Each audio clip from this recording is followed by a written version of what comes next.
Hello friends and dear student, Sharda Sadan के online YouTube platform पर आपका स्वागत है।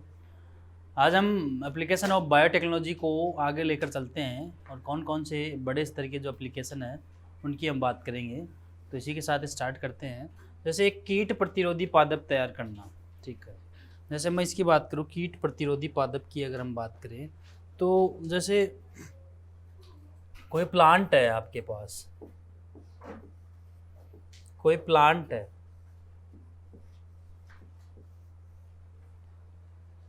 कोई प्लांट आपके पास, ठीक है। अब इस प्लांट को कोई कीट खाने आ रहा है, ऐसे मान लो कोई कीट इस प्लांट को खाने आ रहा है और इस कीट के कारण ये प्लांट पूरा डिस्ट्रॉयड हो जाता है, नष्ट हो जाता है।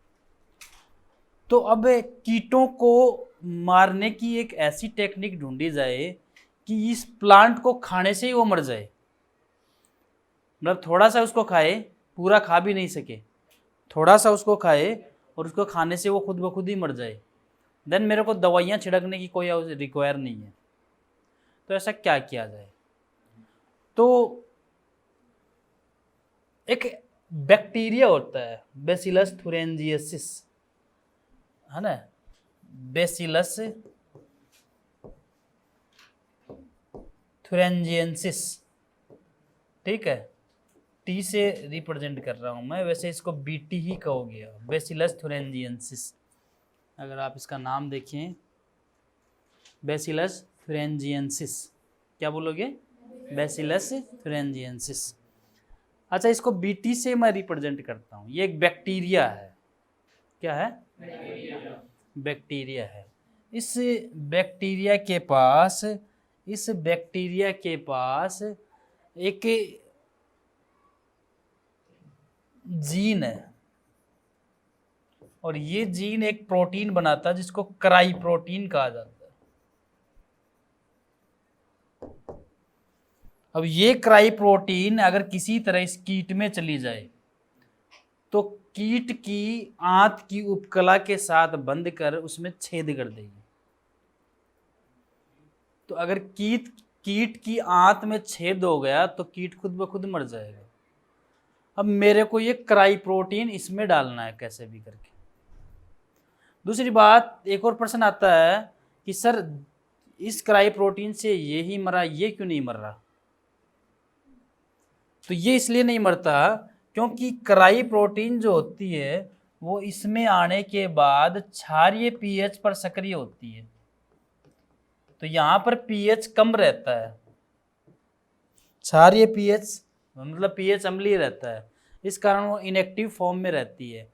जैसे इसको कीट में डाला तो कीट का अंदर जो क्षारीय पदार्थ है उसके कारण वो एक्टिव हो जाएगी और एक्टिव होकर कीट की उपकला, जो आंत की उपकला है उसके साथ बंद कर उसमें छेद कर देगी। ऐसे करने से कीट की मृत्यु खुद ब खुद हो जाएगी। मेरे को क्या करना है, इस क्राई प्रोटीन को टीआई प्लाज्मिड जो एग्रोबैक्टीरियम ट्यूमिफेसियन से निकाला था उसके साथ मेरे को इस प्लांट में डाल देना। इस प्लांट पर उसका कोई इफेक्ट नहीं पड़ेगा क्योंकि प्लांट है, ये एनिमल्स को मारने वाला है। तो ऐसी प्लांट में कोई आंत वगैरह नहीं है, तो प्लांट पर इसका कोई इफेक्ट नहीं पड़ेगा। अब कीट खुद ब खुद मर जाएगा जैसे इसको खाने के लिए आएगा। तो यहाँ पर ऐसे बीटी कपास तैयार किया गया था सबसे पहले, इसको बीटी कॉटन कहा जाता है, बीटी कॉटन, ठीक है। तो बीटी कॉटन जब कहा जाता है, ऐसे बीटी मक्का भी बनाया गया है, बीटी बैंगन भी बना लिया गया है।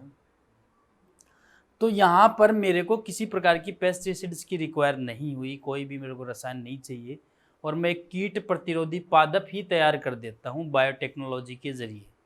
समझ में आई बात?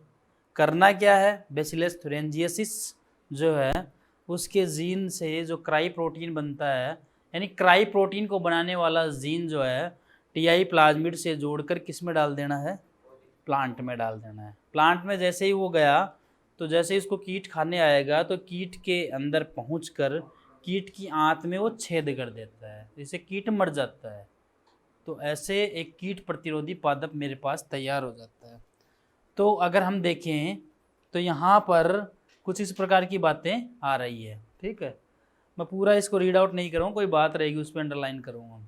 तो बात करें बैसिलस थुरेंजियसिस की, ठीक है, और ये कीटों के लिए घातक होता है। क्राई प्रोटीन टीआई प्लाज्मिड के साथ आहार नाल में संक्रमण करके उन्हें मार देता है, ठीक है। बीटी कोटन जिसको कहेंगे हम, प्रश्न भी आया हुआ है, ठीक है। एक और प्रश्न है कि बेसिलस से उत्पादन प्रोटीन विष निष्क्रिय रूप में होने के कारण बेसिलस जीवाणु को नहीं मारता, खुद बेसिलस को नहीं मारेगा, लेकिन ये उसमें चला जाएगा तो उसके क्षारीय पीएच पर सक्रिय हो जाएगा। किसके क्षारीय पीएच पे? कीट के क्षारीय।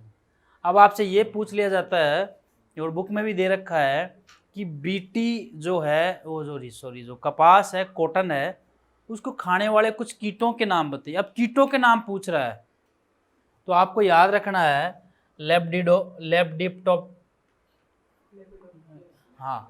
लेपिडोप्टेरॉन, एक तो है लेपिडोप्टेरॉन और एक है कोलियोप्टेरॉन। कौन से हैं? लेपिडोप्टेरॉन और कोलियोप्टेरॉन।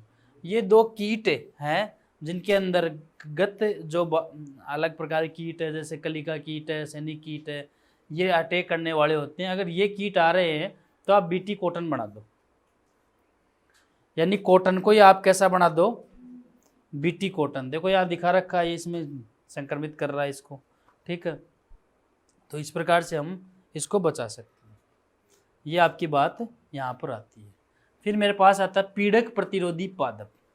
अभी कीट की बात हुई थी, अब पादप की बात, वो पीड़क प्रतिरोधी पादप की बात करेंगे। अभी तो कीट प्रतिरोधी पादप तैयार किया था हमने, अब पीड़कनाशी, जैसे मान लो कोई निमेटोड है, कोई गोलकर्मी है, तो गोलकर्मी जो है वो कीट में नहीं आएगा, वो एक प्रकार का कर्मी है। क्या है? कीड़ा है वो। क्या है? तो ये जो गोलकर्मी है ये भी क्या कर रहा है? तंबाकू के पादप को नुकसान पहुंचा रहा है। जैसे यहाँ पर तंबाकू के प्लांट को दिखा रखा है, ये तंबाकू के प्लांट की जो जड़ें हैं, और यहाँ पे आप किताब में भी देख लेना, यहाँ पे छोटी छोटी गांठें बन रही हैं, ऐसे गांठें बन रही है छोटी छोटी। होता क्या है कि एक निमेटोड है, निमेटोड में भाई ये आपके क्लास हो गई है, निमेटोड वगैरह, एक्सकी एलिमेंथिस, प्लेटिया एलिमेंथिस, निमेटोड, ठीक है। इस निमेटोड के अंदर एक कर्मी आता है, एक कर्मी है, और ये गोल कर्मी होता है। मतलब चपटे कर्मी भी होते हैं, जैसे फीता कर्मी वगैरह आते हैं, चपटे कर्मी भी होते हैं। गोल कर्मी जैसे एस्केरिस गोल कर्मी होता है, कुछ चपटे कर्मी होते हैं, ठीक है। ये गोल कर्मी है। कैसा कर्मी है? इसका नाम आपको याद करना है, इसका नाम है मिलवाडेगोइन इनकोग्निसिया। क्या नाम होगा इसका? मिलवाडेगोइन इनकोग्निसिया, ठीक है। एम इनकोग्निसिया बोल सकते हो आप इसको शॉर्ट में। क्या बोल सकते हो? एम इनकोग्निसिया, ठीक है। तो होता क्या है, ये थोड़ी सी प्रोसेस आपको अच्छे से समझनी है, थोड़ा सा टफ रहता है ये टॉपिक। मेरे पास एम इनकोग्निसिया है, एम इनकोग्निसिया है, एम आई से बता रहा है, एम इनकोग्निसिया, मिलवाडेगोइन इनकोग्निसिया, ये एक गोल कर्मी है।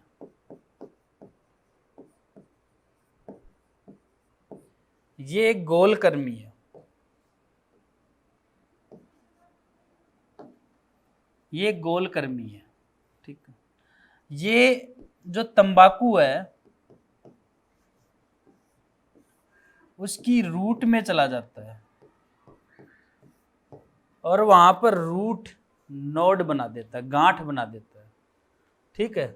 जिससे रूट नोड जब ये बना लेगा, रूट नोड जब बना लेगा तो उससे तंबाकू के पादप की संक्रमण के कारण मृत्यु हो जाती है। तो तंबाकू के पादप को कैसे बचाया जाए? तो यहां पर इन्होंने आरएनए अंतक्षेप विधि ढूंढी है। आरएनए अंतक्षेप विधि, आरएनए इंटरफेरेंस विधि, आरएनए इंटरफेरेंस विधि ढूंढी है, जिसके कारण हम मिलवाडीगोइन इनकोग्निशिया को मारेंगे। क्या होता है कि जैसे ये मान लो, समझने के लिए, ये मान लो आपका मिलवाडीगोइन इनकोग्निशिया कौन है? इसके अंदर इसका डीएनए है। क्या है? ये डीएनए बना देता है आरएनए। क्या बना देता है? आरएनए। इस आरएनए से बनती है एक प्रोटीन। ये जो प्रोटीन बनी वो ऐसे मान लो इसको जीवित रखने के लिए उपयोगी है। ये इसमें एक सिरा टेम्पलेट की तरह व्यवहार करता है, तब ये एमआरएनए बनता है ना। कौन सी प्रोसेस हो जाएगी ये? ट्रांसक्रिप्शन। ये सेंस सिरा है, और जो दूसरा यदि बन जाए, दूसरे पे बने, तो उसको एंटीसेंस सिरा कहेंगे। मान लो इधर बन रहा है, इधर भी तो बना सकता है वो, अगर अपोजिट डायरेक्शन में आए तो दूसरे पे यदि बनाएगा तो एंटीसेंस हो जाएगा। अब मेरे को इस आरएनए से छेड़छाड़ करनी है। मैं क्या करूं? अगर मैं ये कर दूं, इस आरएनए को मैं किसी प्रकार से डबल स्टैंडर्ड कर दूं, तो ये जो आवश्यक प्रोटीन है ये बनना, और ये जीव जो है खुद ही क्या हो जाएगा? मर जाएगा। तो करना क्या अपने को? इस आरएनए को डबल स्टैंडर्ड करना। क्या करना है? तो कुछ इस प्रकार से करेंगे हम कि जैसे ये भाई वो तंबाकू का प्लांट है, ये तंबाकू का प्लांट है, ये तंबाकू का प्लांट है। ठीक है, थोड़ा बड़ा दिखाते हैं समझ में नहीं। ये तंबाकू पादप, ये तंबाकू पादप। ठीक है, क्लियर? अब इस तंबाकू के पादप में मैं क्या करूंगा कि ये सिंगल स्ट्रैंड जो आरएनए है, जो डबल स्ट्रैंड मेरे को बनाना है, पहले सिंगल स्ट्रैंड ही है। कैसा है?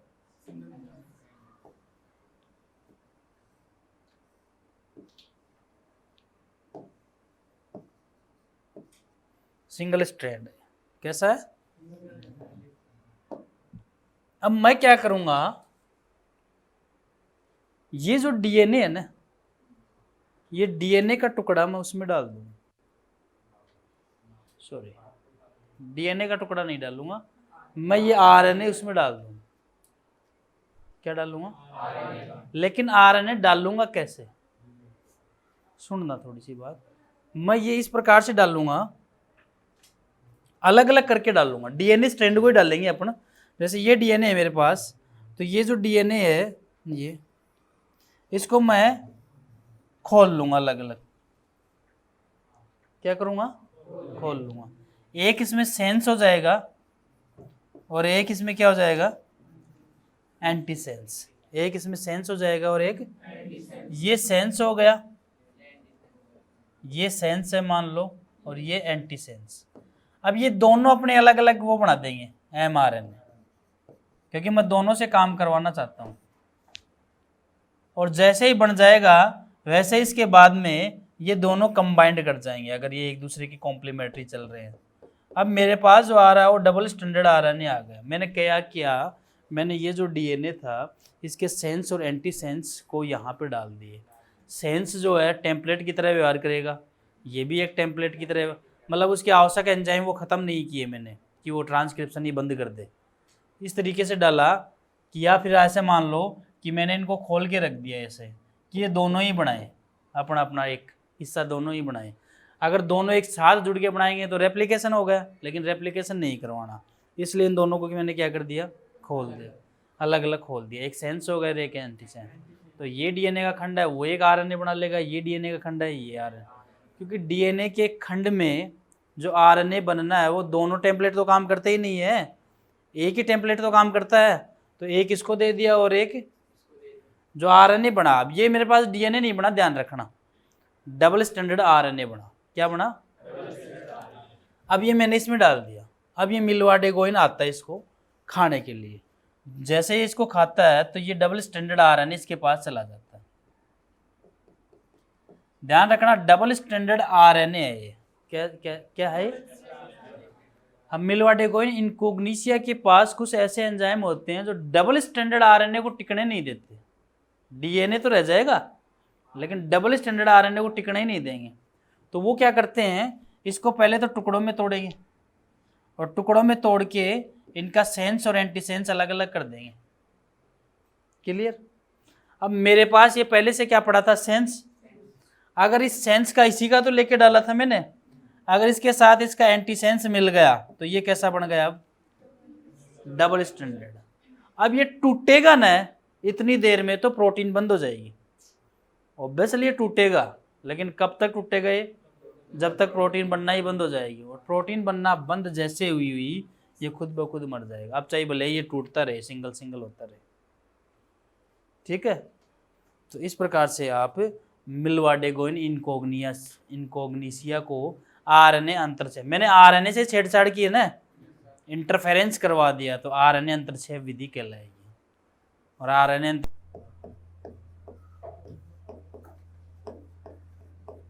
चिकित्सा क्षेत्र में देखोगे आप, अभी तो हम किसकी बात कर रहे थे, कृषि में, अभी आप चिकित्सा क्षेत्र में देखोगे। तो चिकित्सा क्षेत्र में अगर हम बात करें तो बहुत सारी मेडिसिन जो बना ली गई है वो बायोटेक्नोलॉजी के जरिए बनाई गई है। किसके जरिए बनाई गई है? बायोटेक्नोलॉजी के जरिए बनाई गई। यहाँ पर एक जेनेटिकली मॉडिफाइड इंसुलिन भी बनाई जा रही है।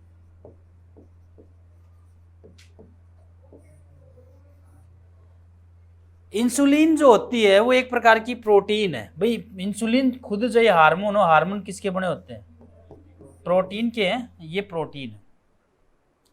अब मेरे पास एक ऐसा तरीका मिले कि प्रोटीन का प्रोडक्शन किसी जीव के जरिए होने लग जाए और खूब सारी प्रोडक्ट, वो मेरे पास ये जो इंसुलिन प्रोटीन बनी ये मैं डिस्ट्रीब्यूट कर दूं उन पेशेंट को जिनके दिक्कत है। ठीक है? तो ये प्रोडक्शन हम करवाए कैसे? ये प्रोडक्शन हम कैसे करवाए? अगर बॉडी में इंसुलिन कम हो गया तो आप जानते हो क्या दिक्कत होगी, में ग्लूकोज का लेवल बढ़ जाएगा, ग्लाइकोसीमिया हो जाएगा, मर जाएगा आदमी ग्लूकोज बढ़ने से। ठीक है? तो प्रोटीन, ये इंसुलिन होना बहुत जरूरी है अपनी बॉडी में। अब इसकी नेचुरल कमी आ गई अपने पास, तो इसको क्या किया जाए? तो इंसुलिन जो है वो देखो, इंसुलिन इंजेक्शन के जरिए ली जाती है, इंसुलिन बाहर से ली जाती है। कब तक? जब तक आपको आदमी को जीवित रहना तब तक वो इंसुलिन ले लेगा। एक प्रकार का सप्लीमेंट हो गए। ठीक है? इंसुलिन ले रहा है तब तक उसके कोई दिक्कत नहीं, इंसुलिन बंद कर दी तो वो मर जाएगा। अब इस इंसुलिन की पूरी हिस्ट्री किस प्रकार से है, जैसे स्टार्ट में जो इंसुलिन दिया जाता है ना वो गाय व सुअर का जो पेनक्रियाज है, अग्नाशय है, उससे निकाला जाता था इंसुलिन, उससे इंसुलिन निकाला जाता था।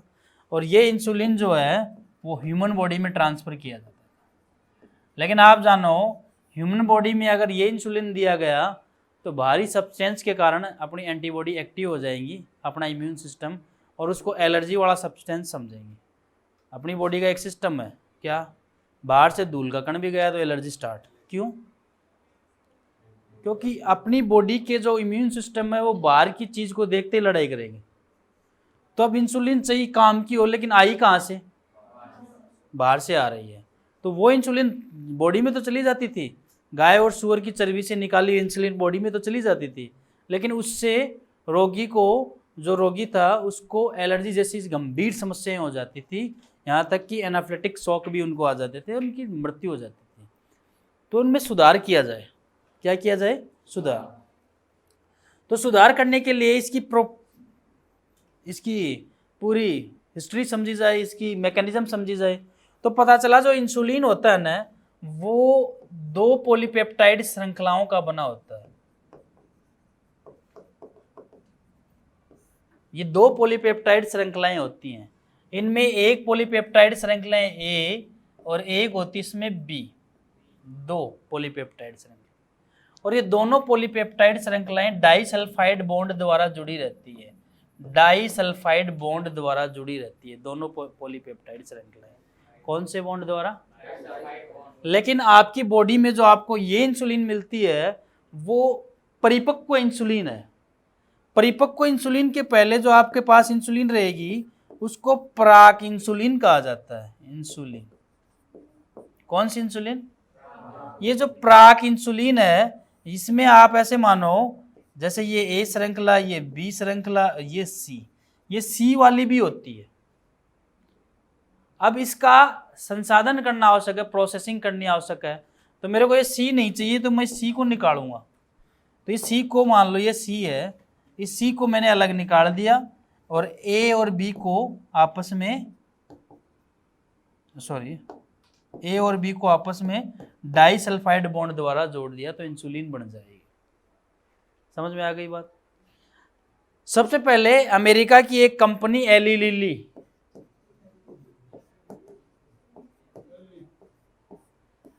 अमेरिका की कंपनी थी, इसने कृत्रिम रूप से 2 पॉलीपेप्टाइड श्रृंखलाएं तैयार की, ए और बी। ये दोनों पॉलीपेप्टाइड श्रृंखलाएं इंसुलिन में मिलने वाली पॉलीपेप्टाइड श्रृंखलाओं के समान थी। इनको डाइसल्फाइड बॉन्ड से जोड़कर इनको डायरेक्ट ह्यूमन में ट्रांसफर किया गया और इनसे इंसुलिन में निजात मिली थी। क्लियर बात? तो ये आपका इंसुलिन का टॉपिक हो गया।